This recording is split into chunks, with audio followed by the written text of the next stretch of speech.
So I rarely have the opportunity to kind of show and talk about certain metaphors and analogies with the actual stuff right here. Like I'll have to draw it in most cases, but I'm in a ravine.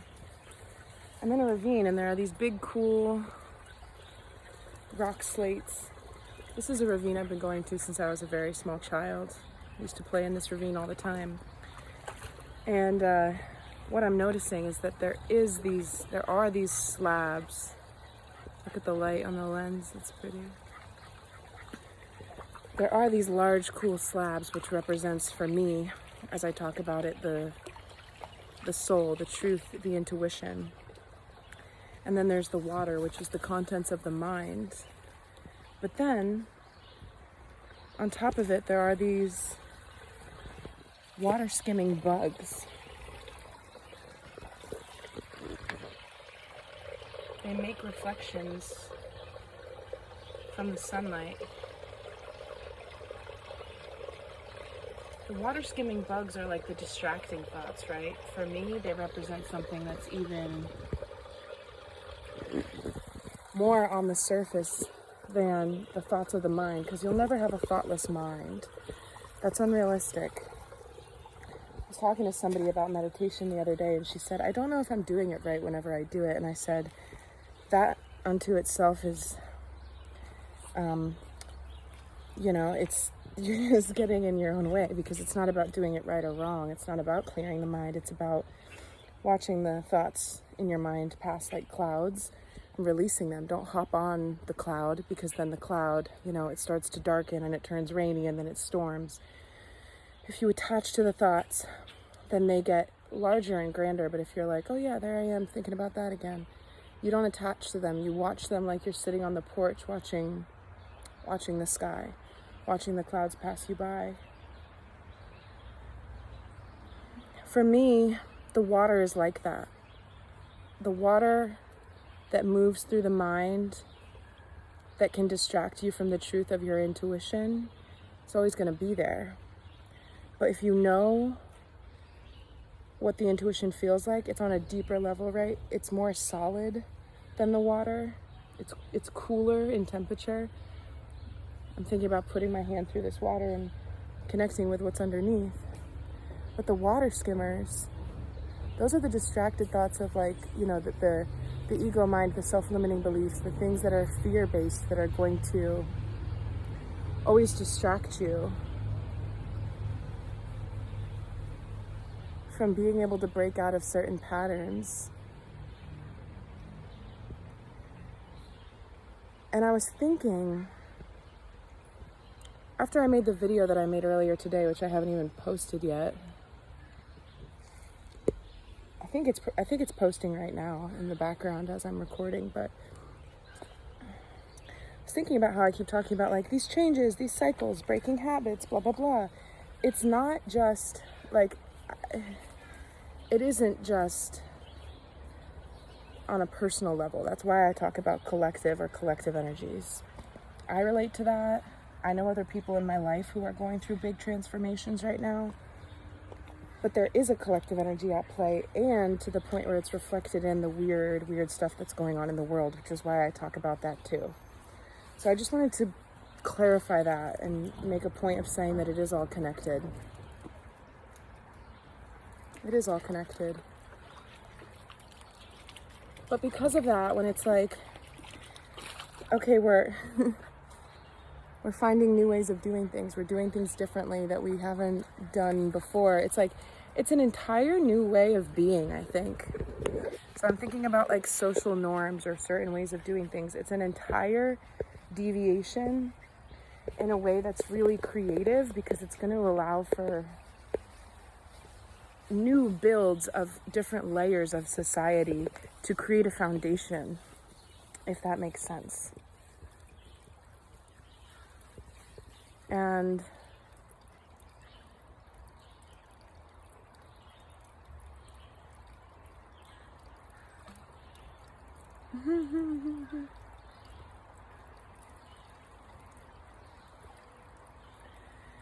I had a nap today. I'm sorry that this video is so like lackadaisical and like out to space.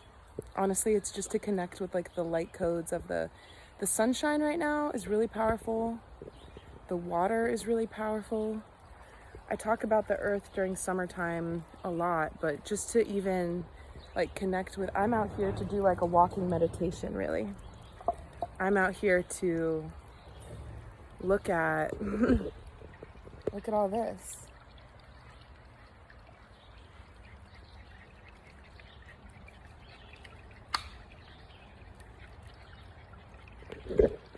But during my nap today, when I woke up, I felt like I had been gone for a long time. My brother came to wake me because he needed a ride to like the mechanic or something. And when he woke me up, I absolutely gasped. I was so far away that I was like startled to even be in the presence, in the proximity of being able to be woken by somebody. And I think that's something that could be of assistance to anybody who listens to this right now, who's been resonating with any of the things that I've been saying in any of my other videos. Before you go to sleep, you can set intentions like, I want to wake up in a new mind space, in a new chapter of my life, without knowing what it is. I mentioned, we're operating with new ways of being. Our minds get in the way. The surface skimmers, the insects at the top layer of the mind. Those thoughts come in because when we think about what we're trying to do and what we want in life, they're either too clouding of the surface for us to even conceive of what we want, or once we start to develop that idea of what we want, they come in and they kind of cloud it away, and it's the ego thoughts, right? Or the self-limiting beliefs based on past things. But if you think about the quantum field again, right, and how space and time is an illusion, like a machine, if you're always basing new code off of old code, that's cyclical, right? It's broken in some capacity. Quantum computing can generate, it's like, if we are to generate completely new possibilities out of nothing, you kind of have to be unhinged from the previous information. And I'm trying to talk in like a computing way, because then I'm going to talk about it in a healing way.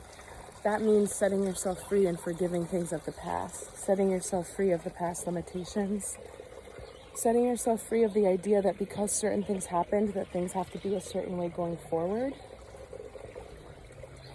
And so you can go to sleep, and before you do, sleep is a very, very, very powerful time, which I mentioned the other day. I might sneeze.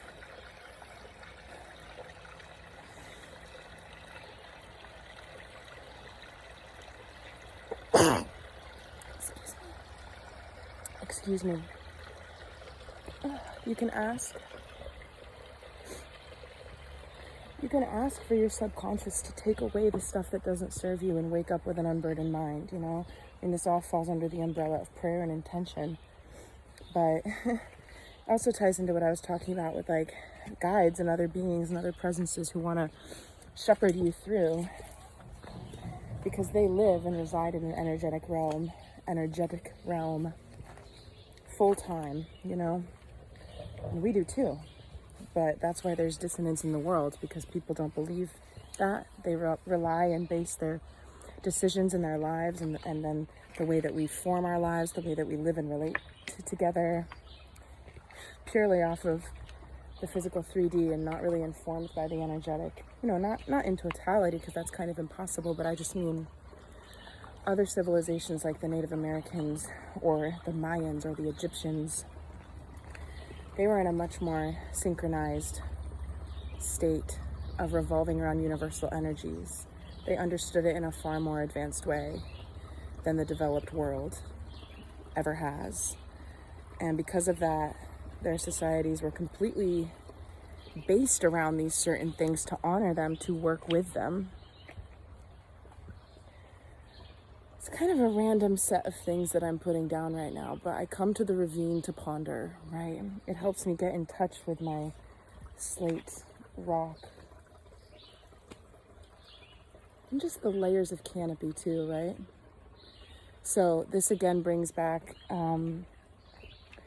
one of the analogies or tools that I talked about a while ago of being like, you are somewhere suspended between a kite and an anchor. Nature reflects that. There's the depth of the sea and the bottom of the riverbed.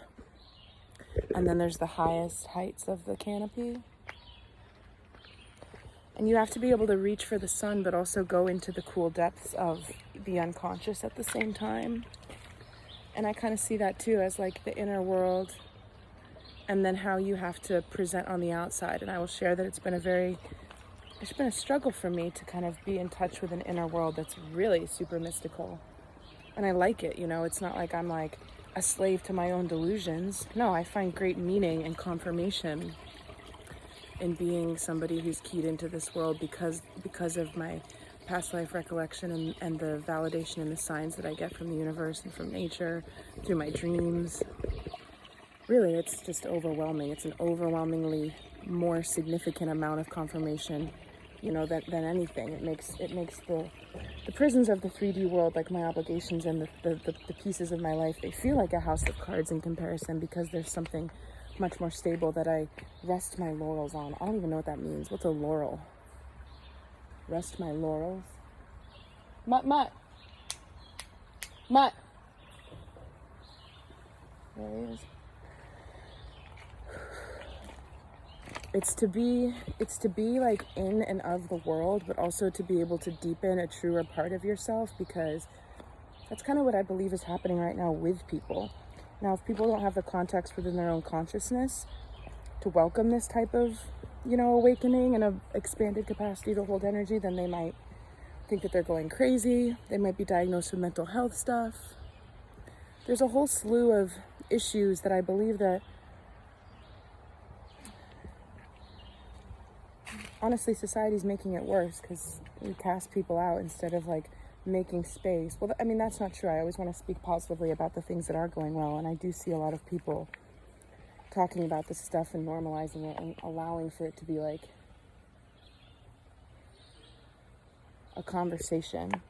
The idea that we can access past lives and that there are people on earth right now who are like meant to recycle ancient or seemingly mythical information back into society as it is now, in order to, I mean, heal humanity, really, because we're killing the planet and each other. And people have never been as unhealthy or sad, you know, as they are now, really. Unhealthy and toxic and sad and bitter as they are now. So, and it's not just past lives from like different cultures on earth. I mean, it really is an interdimensional understanding of, you know, I've got visions and dreams from places that you'd never be able to even, it's like totally far out sci-fi stuff. And that's like the land that I talk about going to. This isn't really a past life. It's more of a simultaneous parallel universe that I go to, but they've got kind of these trans species, trans cyborg animal humans, totally hybridized beings, and I see that as like they're the future. They're like where this type of world in a million years has evolved to, because we're so telepathic and manifestation oriented, and things can collapse and arise immediately. I believe I'm being summoned to dinner, so I must go. I'm remembering that I had a point that I wanted to make in all of that, which is the reason why I started filming a video in the first place, which is that all of that information about like a new, not really a new, but kind of like a revival, well, a new way of being that I think is going to shape in the next, you know, 20 years on Earth. It's going to be a very different way of living, because we're in the process, we're in the splintering phase of things kind of glitching and phasing out, people not really knowing what's going on, or, you know, everyone's in a different level of awakeness and alignment and understanding of that. Some people have no idea. Some people know that things are messed up, but they don't really know how to talk about it or what to call it. And then some people are actively trying to ground in high frequency light so that other people can, you know, awaken to different things. and provide information that helps them understand what's happening when that is the case. But it's not just people. It's not like light workers and starseeds. It's also just like the planet. Like we're in the Syrian, there are cycles around this, but we're in like a Syrian gateway right now, and Sirius is the other star closest to Earth. That's like our second sun. It's our spiritual sun. And we've entered this point now after the solstice, after the full moon, where we're approaching what's known as the Lionsgate portal on 8-8, which is the infinity loops, you know? And 8 is very powerful numerologically. But at that point in time, a lot of really high frequency light codes come to Earth, and like we're actually in a position celestially and astrologically at that point to receive light information. And like I've talked about how the sun, I mean, it really does, you know, it affects the plants. It helps things grow. We need it. It dictates seasons and stuff. And so does the moon. These things, yes, they have effects on us. But on this like micro level, these types of what you call light codes, they activate things within our DNA, and the DNA that was formerly known as junk DNA, it becomes awakened. I mean, this is a way of talking about like what awakening or spiritual awakening is. You're actually activating and using more of the dormant code in your DNA, because humans, we're capable of a lot more than we're led to believe. Sometimes I do things and people are like, you're a superhuman, and I'm like, no, I'm just an activated human who's using my body, mind, and spirit in alignment, in a, you know, in the Trinity trine in balance, so that I can realize and actualize my full potential. And I don't say that, but that's what's happening. That's what's happening. I don't need to say that, because my purpose is to lead by example. And I've shared this before, but when I was younger, I was very intent on pushing information, you know, but nothing is meant to be pushed or forced, because everybody is on their own journey. And if somebody comes to this information and wants to educate themselves about it, then that is when they've chosen to do that. But I just want to bring it back to like the goal setting and the micro, more momentary cycles that we're going through on a day-to-day basis. It's like, literally free yourself from being like, okay, well, I have to change this habit, and that means that it has to be like this. What if it could be like something totally different? And I don't even know what I mean by that. I'll follow that up with a reading tomorrow. But I wanted to just put this like shorter video in as a,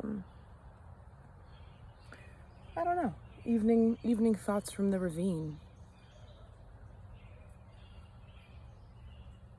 And also to confirm, it's important to just right now, during this part of whatever energetic cycle I'm referencing, it's important to be near water if you can.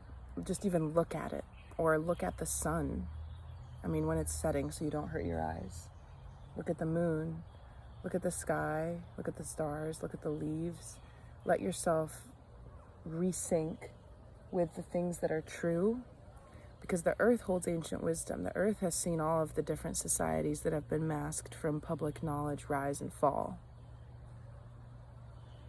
And when people talk about like the matrix, right? Exiting the matrix.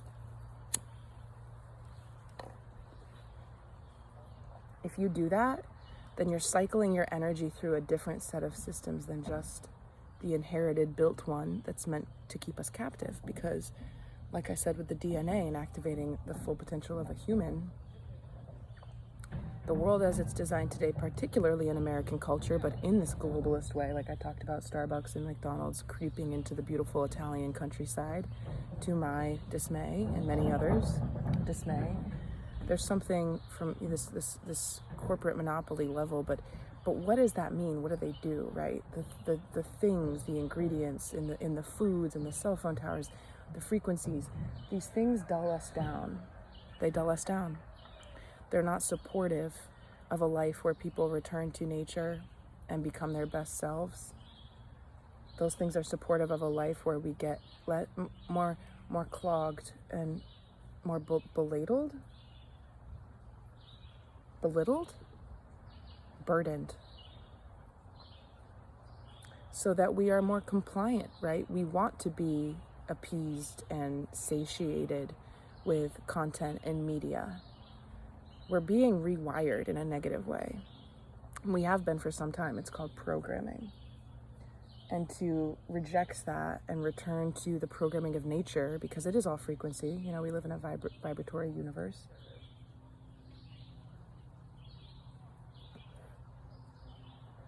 To realign and to choose differently.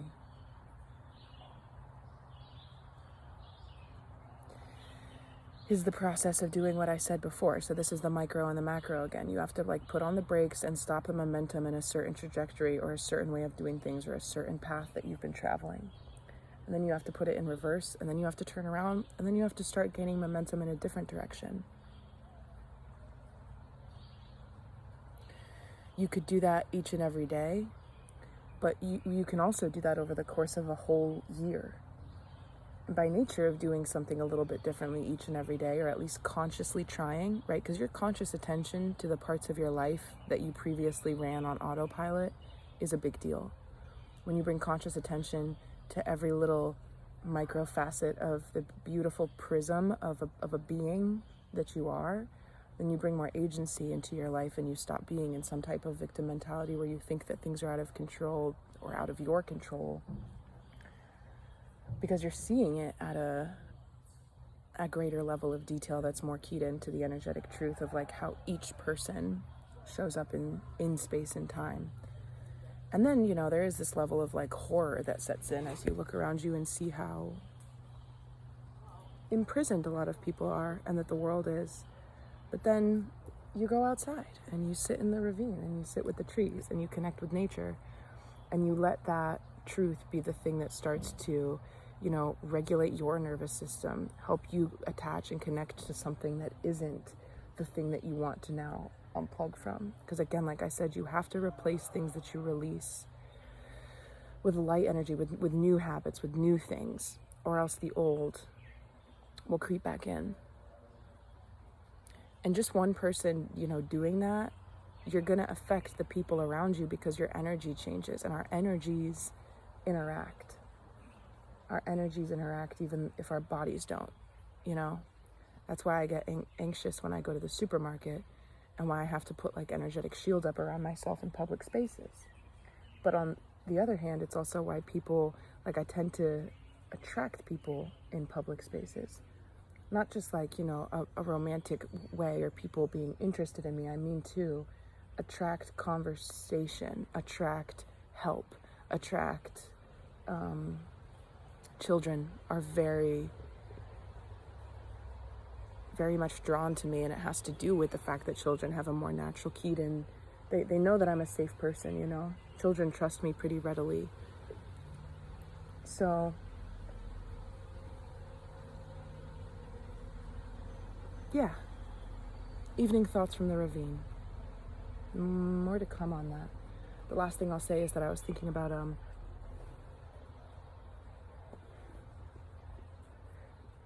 how I felt when I woke up from my nap today. And it was as if my energy was like in its own thing. Your energy is not in your body. Your body's in your energy. And so my energy was doing things while I was asleep, because it does. It never goes to sleep. It doesn't need sleep. It's your energy. It's your life force. It's your mind. It's your brain, you know, that needs sleep. So when I woke up, it was almost like my energy was processing things, because we're in this really, you know, rapid ascension cycle, really, of like changed things, changed thoughts, changed realizations. There's a reason why I went on my trip at the time I did. And there's a reason why I've chosen to like start posting videos and talking about those things. And by default, I would say there's a reason why anybody would come to watch the videos. You know, it's all connected, right? 9 degrees of separation type idea. Like, you find things for a reason, or you connect with people for a reason.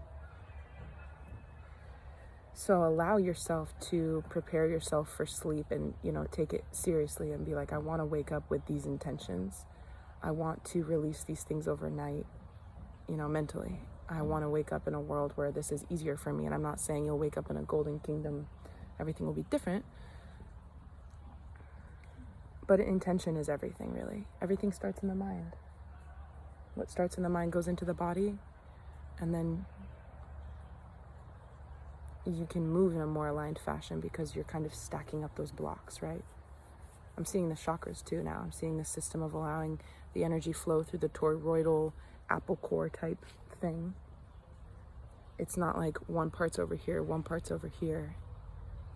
It's coming together in an aligned fashion.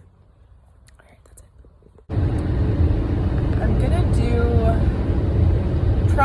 I'm gonna take a break for like a few days from all of this, and I'm probably gonna link this video up with the one that I took in the ravine that I never posted from 2 days ago. But unfortunately I got really sick. I was in bed with a fever for 2 days and I missed out on all my fun family stuff at our summer home. But that's what it needed to be, honestly. Like, I've been doing so many things, and like the 777, because 2023 reduces down to a 7, that portal, that energy, that's quite rare. You know, we don't really have that type of numerology alignment. And like, I know that a lot of people would be like, I mean, so what? It's just a date on the calendar. That's not what like the ancients thought, you know? I still sound sick and congested because I am, but I stayed a day later than I intended to, just because I couldn't drive yesterday. I was too dizzy. I was too, like, the pressure in my head. I couldn't even stand up for longer than like 10 minutes, or else I'd get dizzy and need to lie down again. So I've spent like a while, I mean, not a while, but 2 days in like a deep state of recovery. And by that I mean I just binge watched the OC and took naps throughout the day and had really good deep long sleeps. And the energy of times like this, especially like in the summer when things are super heightened, and it can be destabilizing. And I saw this vision of a person, like perhaps myself, but anybody, you know, maybe it will relate to how other people feel as well. Kind of like in a movie, or if there's like a sinkhole, or in a video game, or like I'm also seeing in Shrek, when Donkey and Shrek are trying to free the dragon or get the princess or whatever, and castle starts crumbling, you get your foot, one foot on either side, and in the middle there's the crevasse, and the lands are starting to separate and pull apart, and you have one foot on either side, and you're trying to straddle like two lands that are, there's a break and there's a division that's beginning to be created. And I feel that that's the energy right now. Like, people kind of have one foot in one realm and one foot in the other, and it's incredibly destabilizing. And what I'm getting, if somebody's not particularly spiritually minded, then it's going to manifest in like a severe sense of apatheticism. Is that a word? Apathetic. It's like, I can't even, like, I don't even care anymore. It's just like everything's just too much. It's a natural human response to overwhelm, especially when we don't process it for the way that I think it deserves to be processed, which is like, there's a serious unseen, it's like somebody's cranking up the dial on these things that are always in motion around us, but it's not that anybody is doing it, it's that it is what is happening in time right now. Because if you scale back, you scale out, and you see time and humanity and the cycles of different civilizations and whatnot, and you're right, the Buddhist, the Kali Yuga, we're in dark ages, right? A lot of people think that this is like the peak of man on earth because we've discovered technology and came from fire and caves. Like, that's not really it, because we've never been so separate from a synergy with universal energies. We've been conditioned to rely on what people call the matrix, and it's a different kind of, it's codependency. So a lot of the micro manifestations of codependency in people's lives are going to be starting to fragment as well. For instance, codependent relationships or codependent aspects of identity. Like, if you hang your sense of personal worth on a certain title or a certain thing that's not, you know, the essence of who you are, it'll start to feel strained And another message that I got with that visual of like straddling this broken, crumbling thing, it's asking you to pick a side, right? But I also see the little character in that visual who's having to like what is it? Like a kid on a playground who has a foot in each swing, you know, and they can push their legs apart to be able to, but also like pull them back together.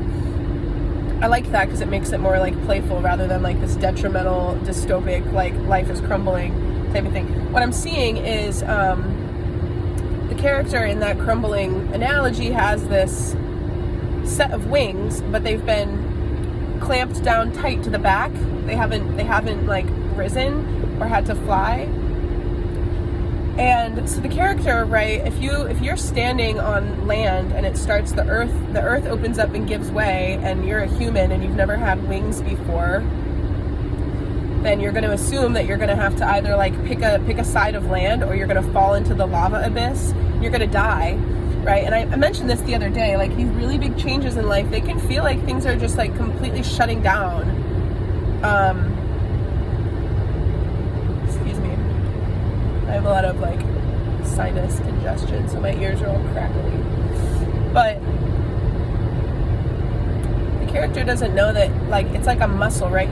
There's a lot of involuntary things. I read something on the internet the other day that said, like, how does a centipede control 100 legs at once? It doesn't think about it. If I say go move your left foot right now, you can do that. You don't have to be like, I mean, how does one engage the foot? It's involuntary, and that's part of what is going to save us right now. Like, if we can, like, okay, that's a little bit of a paradox because it comes with intentionality.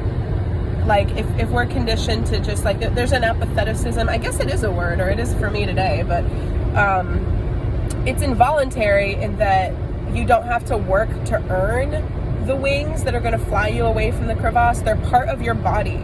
This goes back to what I was saying in the ravine, so I will patch this video onto the ravine video. There's parts of our DNA as humans that are meant to be like illuminated by light codes that are happening in the atmosphere right now, that are, you know, streaming down to earth, and they feel like they're literally frying us and damaging us. But it's because we need to be able to match the expansion with acts of self-care to support that type of growth. By that I mean like extreme hydration, rest in moderation, try to break away from like structures that are debilitating, like having to like I'm thinking like afternoon naps, and like not 3 meals a day, but like grazing, you know, just feeding yourself a continuous flow of like little snacks, you know, that are it's no empty calorie food or this stuff that's going to bog your system down, like constant nutrition, but then also fasting, right? Because fasting is really good for digestion and clearing the body out, and energy levels, and you can take that time to do intentional hydration, water fast, that type of thing. So the intentionality is like treating yourself well to support the opening of the wings, and the wings in this would be the other senses that are trying to like come online, right? So the intuitive nature of a human, the expanding of an energy field. Like if you go out and run a marathon without having trained, you're going to hurt yourself, okay? So that's why I think that right now a lot of this expanding energy, like even if people aren't spiritually minded, they're going to be feeling it. They're going to be feeling exhausted and irritable and like probably highly anxious, and that all can lead to the apathetic feelings. But if you're training for the marathon, your body's capable of doing it. I mean, you know, I say that mine isn't because I damaged my knees as a ski racer, and I have a hereditary arthritic condition, et cetera, but my point is a normal person in good health could. My brother did it, right? He runs marathons now, and I couldn't be prouder of him. It's amazing. He didn't used to be a runner, but he trained himself and he runs marathons now. And you can handle more energy, more high frequency energy, if you start to sustain your body in a new way that you haven't before. And on some level, I would say like it's imperative, or else it's going to feel like there will be things that kind of break away. And I'm seeing the tarot card from the Tower card from the tarot. Like if you don't move to accommodate the shifts that are somewhat inevitable in the collective energies right now, then they will act within your life without your consent. Whereas with your free will, you can choose to move things around for yourself. The small habits that are very, very easily adjusted, these comfort things, these self-care things, the survival aspects of life, sleeping and eating and resting. Everybody has to attend to those at some point. And those are unfortunately the types of things that fall by the wayside when we're overwhelmed, and that's not right. And I think part of this expansion is asking us to come back to a sense of home within the body, which can be expanded to home within the earth. Another vision I got, I'm driving, I'm on the highway, and there's just foliage and greenery everywhere. Not foliage. Maybe you can still refer to green leaves as foliage. I kind of thought foliage was like the turning of color in leaves in the autumnal times. But anyway, greenery, leafy, beautiful green for miles as far as the eye can see. There's a reason why the heart chakra is green. The radiance and the energy of the heart center of the energetic body is green. That's the color of it. It's green. People are like, oh, love, pink and red. There's something about green energy that is connected to the earth, right? A sense of love and belonging, self-love for the body, but also for the earth. She's our earthly body, planet Earth, Gaia, Pachamama. So that's the message that I'm getting today, and it's the 8th of July. And if I have anything else, I'll just make another video.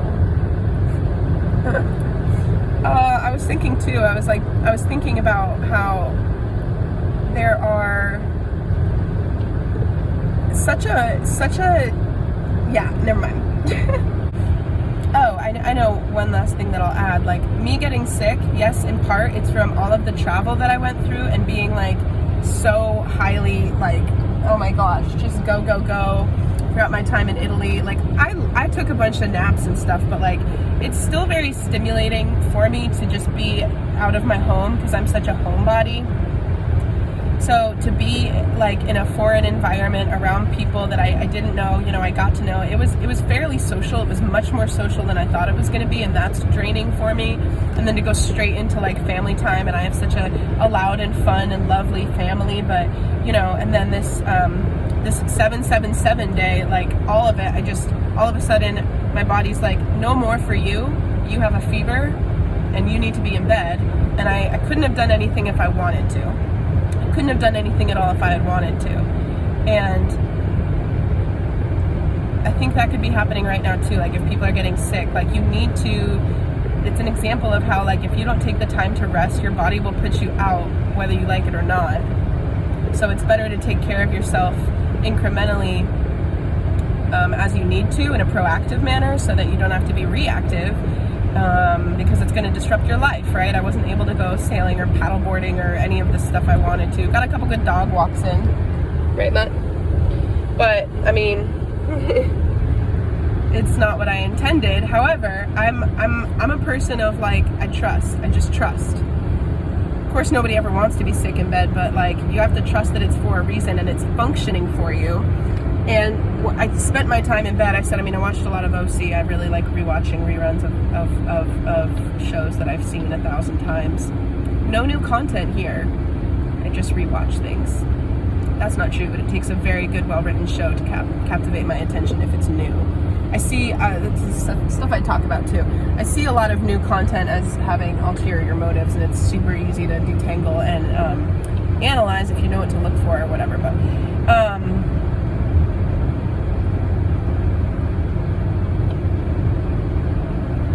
I spent that time like saying affirmations and praying about things that I wanted to release, just speaking out loud in my bed as I lay there, like trying to tolerate the discomfort of illness basically within my body, allowing it to be so, but just talking about how I wanted to come out of, because when you This is what I was going to say. When you are in a state of like severe discomfort, be it emotional or physical, like our inclination is to be like, this is wrong. This is wrong. But sometimes it's right in that something that you needed to release, like if my immune system is acting up and I have a fever and my body's trying to kill something off, that's actually good, right? The body's doing what it's supposed to. The same thing can be said for energetic changes. So things can feel, again with the crumbling earth, like they're crumbling away, but it's actually because those things aren't supposed to be part of your next chapter or becoming as you move through your life and expand energetically and mentally and emotionally and all the other parts of aspects of beingness. So I just kind of incorporated the small bout of illness with like, okay, this is a cocoon, a tiny cocoon of sickness that I can spend time in and let my body do what it needs to do and trust that it will take care of itself. And this is all the stuff that I want to release. Like as my body purges out this sickness, I'm also releasing these things. I also am like unburdening myself of this. And so when I do get better, I will get better like 10 times than I was. You know, I'll be even healthier. I'll be even more this and that to be able to carry on through time and space as we move through. I'm thinking about Sirius again, our spiritual sun. The Syrian energy and like moving into August and stuff. It's still early July, but... And then the last thing that's coming up as I talk about all of this is like how people who can consider anybody who's aligned with like a new age spiritual set of beliefs to be like super culty. And there's a lot of people who go, they go find Jesus because they say, I was following a new age set of beliefs and it was a roller coaster and it was always up and down, and they say like, oh, well, things are going really shitty, just hang on, it'll get better, that's part of it. There's a toxicity to that, and it keeps people in these really dangerous loops of like allowing things to be bad, I guess, to put it simply. And I see it for what it is. I understand that criticism. But I also think that that's not really necessarily fair, because the energy, like, I think it's a little bit escapist to just say, like, I'm not on any type of roller coaster at all, because the world's on some type of roller coaster. I think as long as you can... Okay, all right. So I'm seeing like the levels, the society today, in America at least, but like, yeah, pretty much all over the world, I guess. I don't know. Haven't been all over the world, but capitalism, the work structure, the substances that are, all the chemicals, blah, blah, blah. We are almost in this like cortisol, adrenaline heightened state that's really unnatural for the human body most of the time. Most of the time, a lot of people live in stress, and that creates sickness when it's not alleviated over time. And I think that is what is dangerous, if that's what somebody gets from keying into this type of information. The benefit for me with thinking about things this way is that it helps me alleviate my stress, because I can just let go of certain things. Like, so I'll just share this. My grandmother has a woman who works for her at our summer home. She cleans and she helps out with my grandparents and stuff, and her and I connected like that a few years ago. I met her and we were tight, and everybody was kind of like, they have a little thing going on because she does Reiki. She's an energy healer, and she knew that like recognizes like pretty easily when it comes to energy. And so she came to the house, and I was so happy to see her, and I was like, well, I'm sick. And I was downstairs getting like some sustenance, and I was going to go back to my little cave of darkness. And she came up and she did some Reiki on me, right? And she's like, yeah, you really have something going on. And she was like pulling the energy off of me and helping me clear it out. And it just felt so good to lie there and have somebody who has a really powerful connection to be able to feel and move that energy there. like helping me and working with me. Why did I bring her up?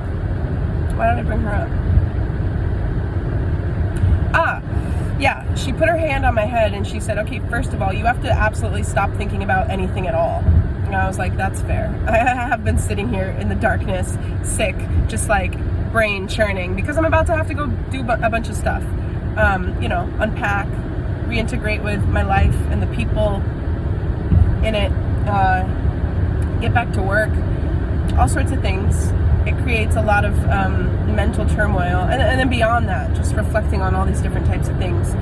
She said, let go of all your thoughts. Like, yeah, you don't have to think about anything right now, just relax. That's why you're here. It's actually a blessing. I said, it's a bummer to be sick in, summer wonderland. I want to be outside with everybody else. And she's like, no, it's actually a blessing. Like, you are, king size bed, air conditioning, clean, puffy sheets, just like my sweet little dog, this angel. Everyone was like, I'll take him for a walk. He didn't leave my side. He's such a sweet, sweet angel. He wouldn't go out with anybody. All day he just slept under the bed or next to me on the bed, because he's so loyal that it makes me want to cry. But I had everything I need. It was actually very fortuitous to be able to have already, I planned to be out of work this week and continuing to rest, but like I thought I was going to be with my family enjoying my last little bit of vacation, but that's not what needed to happen. I needed to go be around my people, but still somehow be alone and release all of this stuff. And so she was telling me to completely let go of all thought because of the activity that she was picking up in my head, in my mind. So what I was saying is like, what this lens of spirituality does for me in a world where we're all dialed into being like running on adrenaline and cortisol and caffeine and these addictive things, because stress is actually, it can be addictive. It's why a lot of people can't find peace and neutrality. It's almost like Stockholm syndrome I'm seeing, or I'm getting. Like we want the things that are really unhealthy for us because they become this conditioned set of patterning. But to be able to turn over all of my woes and worries, and it's like, well, how does one do that? It's actually just really simple. You just have to be like, I don't need to think about any of this. It doesn't mean that you're abandoning your ability to resolve problems in the future. It just means that I'm not going to get anything done lying in that bed when I got a fever of like 105. I'm not going to get anything done. My body's not supposed to get anything done because it's internally resolving the sickness, right? There's already something going on, and I'm not, any foresight, any thinking, that's just adding to that. It's like my conditioning being like, I need to be doing something. I don't have the time to rest. I can't afford myself this peace, basically. And so she helped me have a bit of a reality check, and then I said, okay, that's good. I needed to hear that. She left, and I was able to be like, not only am I turning over all of these worries, all the stuff that I can't control, all of the things that I'm fearful about, that I don't know about what's going to happen, in the next few weeks, the next few months, the uncertainties, I let them go. It doesn't mean that I'm not going to have to deal with them. But in that moment, for the body to truly rest and rejuvenate, that's what needed to happen. And I see that as being necessary for a lot of people, because when we go home and we rest at the end of the day, or if we just take time out, a lot of the times we're still worrying during those times, whether or not we realize it, or we're filling that void. Addiction is always about filling a void, really. And I'm talking about addiction from the level of like brain chemical addiction. So the things that you don't even know you're addicted to, but it's the patterns of thinking and like running on fumes that are unfortunately so normalized today. So anyway, I think that if somebody experiences the spiritual journey where all they do is follow other people, okay, like other humans, like videos and meditations, and they buy courses, and it's all about like, this is how you, become enlightened or whatever, that's not feasible in the you're a human. You're always going to have an ego. It's always, you're never going to get it done. It's all about self-realization and becoming part of something bigger than yourself and living a life that's in tune with whatever. I have a belief around it, but I take issue with a lot of how a lot of things are packaged and marketed, because it's like, it feels like people are kind of gatekeeping these holy secrets, and like, that's silly. You don't have to pay for anything. It's all within you. So if your experience with spirituality is like needing to get it from somebody else and listening to these energy updates and learning about what the Schumann resonance of Earth is doing, and then that means that things are going to be low and high, and it does create this bipolar relationship to something that it's not meant to be something that creates more of that roller coaster that society has already programmed into us, where we are sustaining ourselves on stress chemicals. It's supposed to be able to let you disengage from all of that and give you the tools to be able to work, because I think that everybody has their own like religion, basically. Not to be like blasphemous or anything, but like, you have your own compass, your own navigational set of intuitive skills and mindfulness that you can kind of conjure from within and start to navigate off of. Oh, these are the wings. These are the wings that you don't have to do anything to earn, right? Everybody has a connection to their spirit. There's that comes with you when you incarnate in this world and other worlds. It's just a matter of discovering it, forming a connection to it, and like I was talking about with the marathon training, working with it, because it's not just going to be like ready to go. There's going to be a beginning, set of discoveries where you're like, okay, I don't know, right? People talk about the clair senses. Not everybody has the same type of aptitudes when it comes to psychic senses and whatnot. Like I talked about the difference between mediumship and being psychic. Like I have seen ghosts in my life, but that's not what I do. I can't necessarily channel information from deceased loved ones. I'm clairvoyant, clairaudient, claircognizant. Those are my things. I see things, and then I hear things, and then I get spiritual downloads. But that's very different, okay? And they can, even those words, those terms, this is why I take issue with all of it, because it's like, it means that they have a definition, and they don't. They're different for everybody. My clairvoyance is very different from another person's clairvoyance. I can guarantee it. And so like, to discover those things, it's hard to be taught what it's going to look like and what it's going to feel like from somebody else, because they're experienced with theirs. I think the best teachers, and this is what I strive to be, help people understand that what they're discovering is going to be unique to them, and that should be empowering. And then sharing experiences of what things can look like, and then the energetics, like on a mechanical level, and that goes back to like the quantum stuff of like how reality is structured, how the energy outside of the human sensory experience is structured, and then what's going on, so that we can make sense of how it presents within the individual. A set of tools in a puzzle, so that you are the last piece, so that if somebody were to encounter this information, they can be like, I can see how this could translate to my own experience, and I'm not being told anybody's way, I'm being told how to find my own way. Because I kind of think that's what we're all designed to do, with that like personal religion or personal ability to adopt a way to use the extra sense, right? The wings. The ground is too shaky right now, right? You can't continue to straddle the 1 foot on, 1 foot off.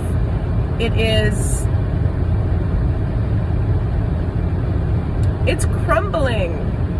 I'm like the Matrix again, right? Like the 3D way of doing things. Like, people are, like, I feel, okay, so if you talk to somebody who's spiritual, if you have a spiritual connection with somebody, or you have like a past life soul connection with somebody, it may be even hard to talk to them and listen to the words that they're saying, because there's so much energetic stuff happening. That's an example of, and a person, there's always going to be dissenters or ways to argue around this. They could say like, oh, well, you're just really spacey, or you're, I don't know. you are, who knows, daydreamer or ADHD, whatever. No, there's a lot of different things going on, and I feel like there's a lot more energetic activity. It kind of overrides at this point a lot of the stuff that is the way that we converse with people as we're used to it. So I think in the coming weeks, I do think I need to take about like 4 to 5 days to myself to re-engage in the practical aspects of my life, to set myself up for success. And by that, I mean do some laundry and unpack. But then I'd like to create a little bit more of some videos, or, you know, a little bit more of a consistent, I don't know. I don't even know why I proposed this, because I never know what I'm going to talk about, but like a little packaged, concise, good set of things to help in what I was just talking about, where it's like, it's not about being spiritual because that's what you're doing now. No, it's more about like surviving these times, okay? And there is a spiritual nature to life, and understanding how that is going to look for you, and that's going to be different from how it looks from me or from anybody else. Or that's kind of what I want to start to talk about, I think, and what I'm being shown and told would be useful for me to do. So stay tuned for that, I guess, but don't get your hopes up, because I'm so all over the place with this stuff, and I'm very new to it. I'd like to become better at sharing what it is I'm meant to share, but of course I can't just get to being better. I have to go through figuring it out first. So thank you if you choose to watch and listen to these videos as I find my way, because it's going somewhere, and maybe it's just a self-indulgent way for me to understand myself more and talk, but hopefully it's useful at some point to someone. Okay, I'm still driving, but I had another like message come through that's slightly related to this, but about like being able to find your way in a world that is calling people to have a connection to their quote-unquote sixth sense, or to help us like navigate a world that's becoming a little bit more energetically charged, so that it would behoove you to create a connection to that, to be able to balance out your own energy and just like remain healthy basically, and keyed into what's going on. And again, being self-reliant for that, because your soul knows more than your brain. It just does. It comes into this experience with information. That's why I've talked about Akashic integration and past lives and stuff. And then as you go along your life, different things get triggered within you, and those types of things get like cleared out, or they don't. And you live with certain, you know, fears or aversions or memories or irrational things that you can't really ascribe to anything, but they come from somewhere. Okay, so the soul always knows more than the brain. That works in two ways. Things you need to heal from and release, but also like skills, right? And I've talked about my own experience in past lives. I'm like always a maker in past lives. Like I use my hands a lot. That's why my hands are so important in my artwork. And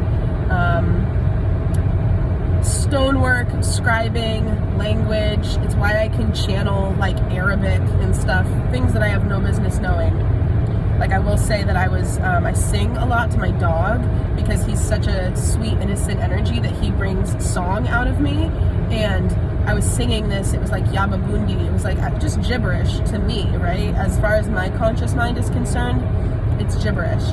But it ended up being so clear and like pronounced that I was like, there is something here.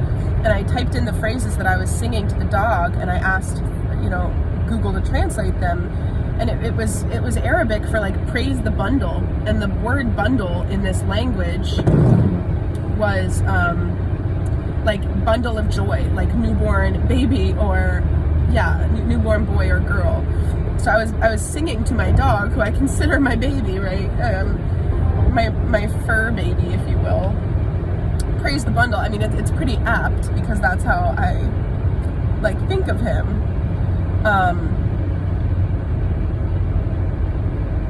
I digress. What I wanted to add is that other people I think who find that this type of way of looking at things is negative, in that it opens you up to like the darkness of spirituality, and that you do need a savior within Jesus Christ, or like a formal religion, in order to navigate the energetic world. I suspect that a lot of them don't have the right spiritual protection, and it's super, super important, because this isn't like just about crystals and love and light. There's two sides to every coin. There really are. And there's a lot of, like, if people are becoming a little bit more open energetically, which the world is kind of doing to a lot of people right now, whether you like it or not, you have to make sure that you are protecting yourself. And I think of people who simply rely on the messaging of others and how negative that can be, because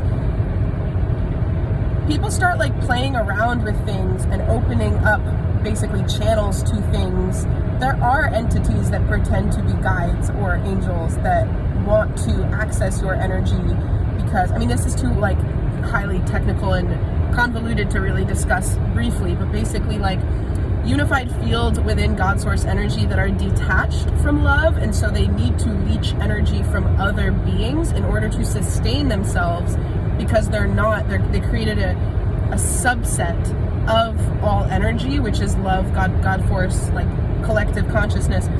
To become detached from that, you need other energy to survive. And so those energies will try to come through humans, because we are what rule this realm. The non-physical entities that are here, which there are millions of them that are here, on Earth, interacting with humans, whether you know it or not, they're everywhere. It's not like just in special, like, I don't know, churches and stuff. They're literally everywhere. They're in Rite Aid. There are entities in everywhere. In fact, they outnumber the physical beings on Earth right now, because this is a very attractive place to come energetically, Earth, and connect. And the humans, they're very vulnerable. And so my whole point within saying this is, like, you can't, like, people just start to like playing around with things like witchcraft and like crystals and like channeling, and it's not to be played around with. It's not like, you can really not to like be like, I don't know, to scare anybody either, but I'll share a story, okay? And this is from when I was living in Asia, in Kathmandu, Nepal. I was 16 or 15, and I was on a class trip with my classmates, and it was a mountain biking trip. So we went on bikes across the Nepali countryside. We were biking every day, super scenic, super beautiful and cool, amazing time. But we stayed at this weird hotel, and I shared that part of my gifts is not seeing spirits. This is one of the times where I did full on see a ghost, okay? And it's because being teenagers, like, we were drinking, we were up late, we were at this hotel, and we decided to manufacture a Ouija board out of little pieces of paper. It did not feel like a good idea. But we did it. And we ended up connecting with an energy that spoke to us through the Ouija board, and it was this creepy energy. It was this type of energy that got stuck in between, it wasn't able to ascend into the higher realms and reincarnate. A lot of energies can get stuck in liminal spaces. And so there was this painting in this hotel. It was a painting of this woman with dark hair. It was like this landscape painting, and she was there. It was on one of the landings, on one of the staircases. And I saw that. I remember seeing that when we first arrived. We got settled. We were all kind of rooming collectively, and some of the rooms connected in this weird little mountainside hotel in, the hills of Nepal. And I can't really remember what it is we were asking this energy. It was just basic questions like, is there any spirit here in the room? Blah, blah, blah. It said yes, and we went from there. But we concluded the Ouija board session, but like, you can't just do things like this. Like, you can't just act like those things don't matter, right? You have to, I don't recommend none of that. Don't do any of that. That's not, like, it's just not safe, I guess, is how I would put it. It's not good. It's not safe. It's why there's a lot of movies about it being really dark, because I think that there's like an attempt to see the collective with the idea that any interaction with anything is like dark and negative and a portal to demons. Like, that's not the case either. It's not how it's portrayed in movies. But anyway, we opened up this communication, okay, with this energy that did communicate with us. And then later that evening, I was standing, and in the mirror, I was standing behind, there was 2 queen beds in the room, and then there was a mirror all the way across the room behind the beds. I looked in the mirror, and that woman from that painting was standing right behind me. She was standing right behind me, and I have freaking goosebumps talking about this. I haven't told this story in a long time because it was one of the weirdest things that had happened to me up until that point. And I turned around and she wasn't there, and somebody else, I screamed or something. Somebody else came to where I was standing. They saw her too, okay? And this person was somebody who was like a non-believer who was like, oh, this is stupid, the Ouija board, blah, blah, blah. But they saw her in the mirror. And that person is never the same after this, right? Because you can't unsee certain things. When you don't believe in something, right? Seeing is believing. They were like, what the fuck? And it wasn't a good energy. It was not a good energy. She was not a happy spirit. She was stuck in this hotel. I don't know if it was her, like, for some reason, we never got like the background on this hotel or why there was a portrait of this woman, but I think that's who we were talking to, and she presented herself in the mirror. Of course, we turned around, there was nobody there. Scary, weird. And in the middle of the night, I woke up and I was violently ill. I was throwing up like repeatedly in the bathroom. I got a fever. I was sick. I was just like really not well. And I ended up having to go home or back to, the city. I had to leave the school trip of mountain biking early because I got sick. And so that's an example of like these dark energies, like it's not to be played with. That was like a scary spiritual encounter. And I've had a few of those, and it just, like, maybe I'll tell stories of some of them at later times, but I prefer to focus on the good. I'm just saying that with everything, there comes there comes both sides of the coin. It doesn't mean that the whole spiritual movement is dark. It just means that you have to prepare yourself for what comes with being like a more expanded being, and that is opening yourself up to all types of energies. And I've talked about this before as like, in the darkness, if there's a bright candle, a lot of things will be brought to it, will be drawn to it, and not all energies are like humans. They're almost like little bugs or like little gremlins too. There's all types of little like halfling energies that can try to attach to you. And I was saying before, it's like because they need energy in order to survive. So a lot of people in the world today, in fact, have attachments on them and they don't know it. And it affects their health, and it affects their mental health, and it affects their ability to access an unlimited frame of. So I was talking in a video last week. I'm sorry, I know I keep interrupting myself, but it's because there's too many tangents to keep up with and I'm just going where the flow takes me. But in a video that I took in Italy last week or the week before, I was talking about this like underground greenhouse thing that I saw, and the plants were kind of hitting the glass ceiling, if you will. If you're aligned with like your calling, you will never run into a glass ceiling because you can continue to pull energy in from the infinite to create within your life. Create new experiences, create new connections, create new paths for yourself. Your ability and your God-given birthright as a human on earth in this reality is to be able to do that. But people run into these manufactured glass ceilings because we attach ourselves to paths or livelihoods or people or things where we think that that's, or we've chosen them for whatever reason. And then you do run into these limitations for growth where you can't continue to grow, and so people stagnate. And as I mentioned in my Italy videos as well, stagnation is the bane of existence. Like you stop being healthy energetically if you can continue to, if you entirely stagnate. So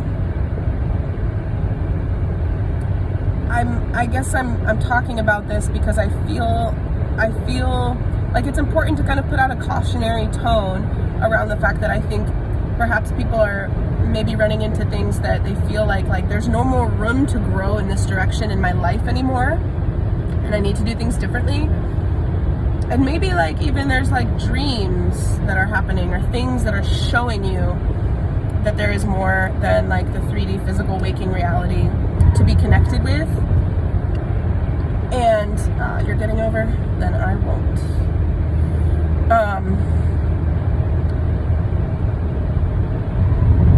I'm just putting this out there so that people know that it's not the spiritual experience that's dangerous. It's just the same as the world. Like if you go on a big trip and you're alone and you're gonna go see some beautiful sights and you're gonna be a tourist in a fun land overseas, that's great. I'm sure everybody would be like, oh cool, have fun.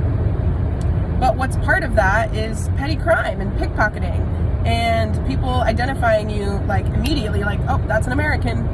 I can take advantage of that person, right? Or all the stuff, right? The other side of the experience, like I shared with my travel story. It's not all like fun. Like that's why a lot of people don't want to travel by themselves, because a lot of stuff can go wrong, but a lot of stuff can go right. I would never take back any of the crazy experiences that I've had traveling, because what I get from the experience is more worthwhile than the things that go wrong. And the things that go wrong just help me learn and become a little bit better at traveling. Like I do things much more differently than I did when I was younger, because I know how to prepare myself to be able to handle things that do, tend to happen. So what does it look like to protect yourself spiritually? I would say just take it seriously. Like don't play around with any of it. Only ask, use your words and your intention, because free will is everything, and that's a universal law. So that's a universal law in the energetic realms with entities too. You can say, I don't give any permission or consent for anything that's outside of my personal power to attach to me. I only invite angels and guides and beings as part of my spirit team to help me for my highest good, and therefore the highest good of all beings. Like you need to put these things out verbally. You need to say them out loud. It's not even enough to think them. You need to communicate this stuff with clarity, and that's how you protect yourself. And me, I do a lot of visualizations because, as I've talked about, this kind of like rainbow iridescent energy that I can conjure and then use as matter to create shields of protection, to infuse my artwork with, even infusing drinking glasses of water with, right? To create healing when I ingest water, life-sustaining water. There's a extreme power to visualization if you can allow it to be as powerful as it like really is. So you can envision like shields around you and say just statements. It doesn't even have to be that like woo-woo witchy. It just statements of intent, statements of what you'll allow and what you want and what you don't want. And then just routinely, like that type of work, protecting yourself spiritually, it will never be done. It's like gassing up your car. It would be nice if you could put gas in your car and drive forever, but that's not how it works. It's something that requires maintenance, and spiritual protection is no different. And so if I'm with people and then I'm by myself, I'm always saying, and this is the type of thing that it took me years to be able to integrate, and then I'm at a point where I never forget this stuff because it's my way of life. Like the spiritual part of my existence is weighted more heavily than the 3D part of my existence. Like I wake up and I say immediately, I am grateful for this day. Not verbatim, I say different things every day based on how I feel that morning, but it has to do with being awake. I'm never on autopilot because I'm keyed into like this energy. I interrupted myself and I was going to go back to something.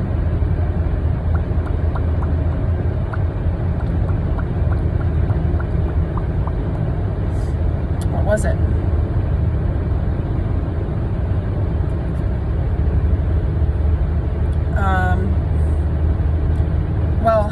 release energy after being with people is like, at this time, I release any and all energy that does not belong to me to the universe, for the universe, to make it whole.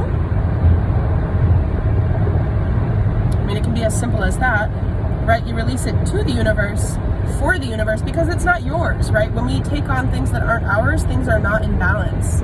Whatever those entities are that are trying to take from you and latch onto you, that's not your problem, right? It's your job and your duty to protect yourself and be spiritually hygienic, but it's not your job, just like it's not your job to carry anybody else's shit in your normal waking life. We have a tendency in this culture to overfunction and underfunction in codependent natures as we relate to one another.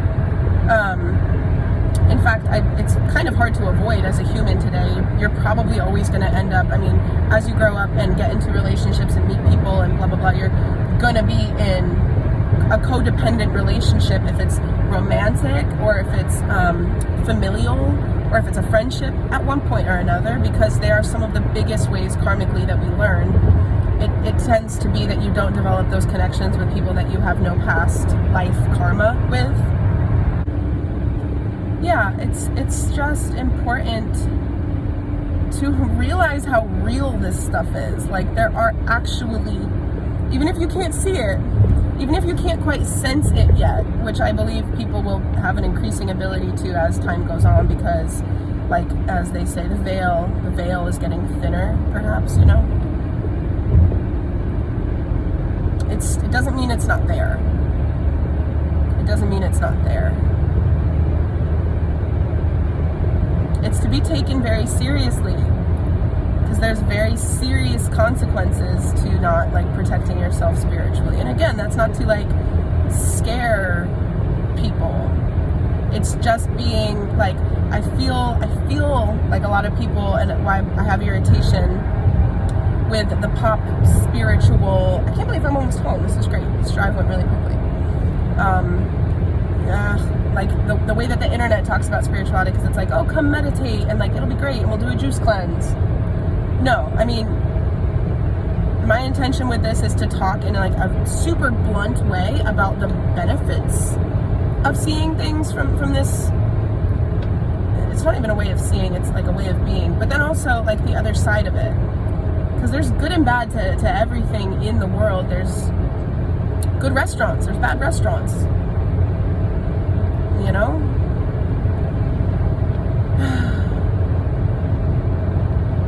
If I think about the other thing that I was going to say, then I'll start another video, but that's the main message.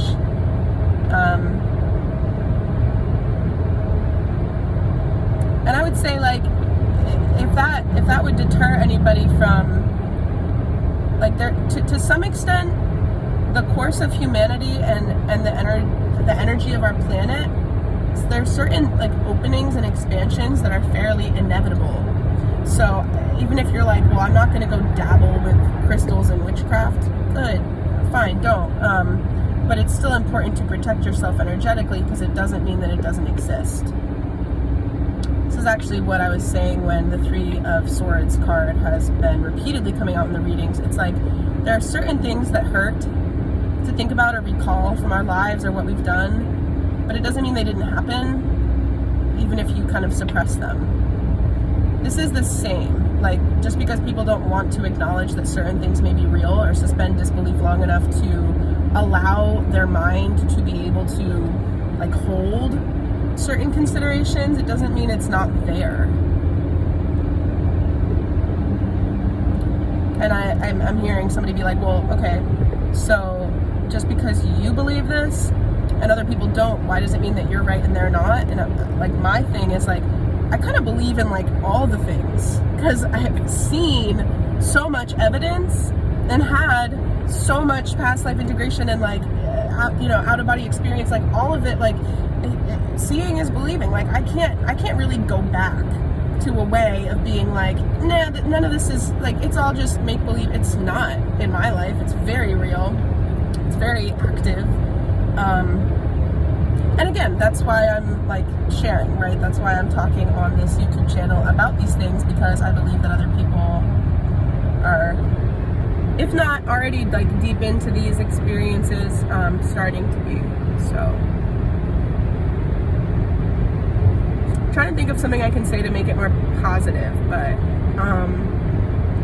maybe it doesn't need to be positive today. Maybe it just needs to be frank. Okay.